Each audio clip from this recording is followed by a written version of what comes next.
Being a dungeon master can feel like you're swimming in an ocean of prep. Monsters, maps, NPCs, story beats, and somewhere all the way at the bottom of that list is puzzles. That's why most D&D puzzles suck. Let's face it. They stall the session, everyone stares at the wall for 10 minutes, and your players secretly want to kick down the door instead. And that's okay because we've all been there. So today I want to give you 3 simple rules that I use every single time I run a puzzle.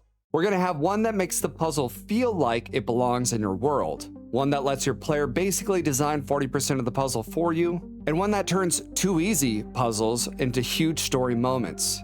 Let me show you how they work. Now, when it comes to puzzles, the fastest way to make one feel like a speed bump is to make it generic. You need to keep it within the theme. If your story revolves a psionic lich king from another dimension trying to take over the world, don't just make a random room with a bunch of switches and a talking statue with some generic Google riddle. Pull the lever, Crunk. Wrong lever!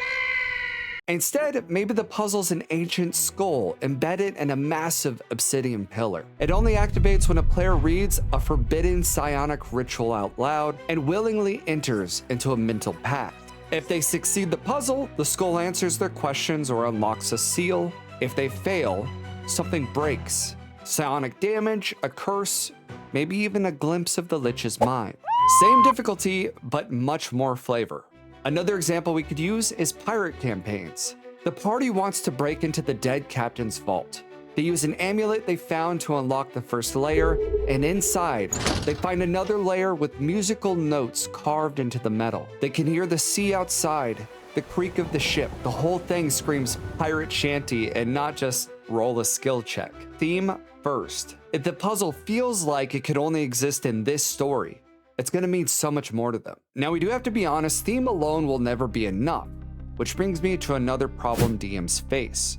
Most DMs think they need to script every detail of every puzzle. Exact DCs, exact skill checks, exactly one correct solution. I don't do any of that. I use what I like to call the 60-40 rule. 60% of the puzzle is the idea and structure you bring to the table. The other 40%, you let the players build it for you with their skills, spells, and questions. You know one thing.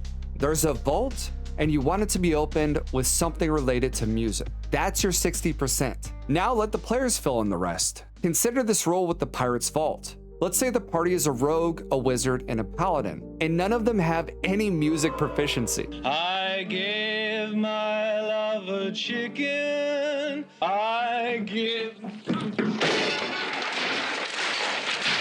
The rogue rolls a knowledge check and gets a 15. That's high enough to remember that there is a famous song tied to this crew, but not enough to remember the lyrics. The wizard casts Locate Object, looking for anything related to that song. The spell leads them to a painting in the captain's quarters, and pinned on the back of the painting, a sheet of parchment paper with lyrics. Did I plan all of that? No. Literally none of it. But what happens when that fun puzzle gets solved maybe a little too fast? This is when you implement the twist. This tool is powerful, so you don't want to use it on every puzzle. But when a puzzle feels too easy or gets solved too fast, a twist can turn into a memorable moment. Back to our pirate vault. The party solves the music puzzle, the vault opens, and they walk away with armfuls of loot. If that's all that happens, that's fine. But if you want to elevate it just a little bit more, as they step out onto the deck, they're greeted by the undead captain and his ghostly crew. He thinks we let you walk away with our booty?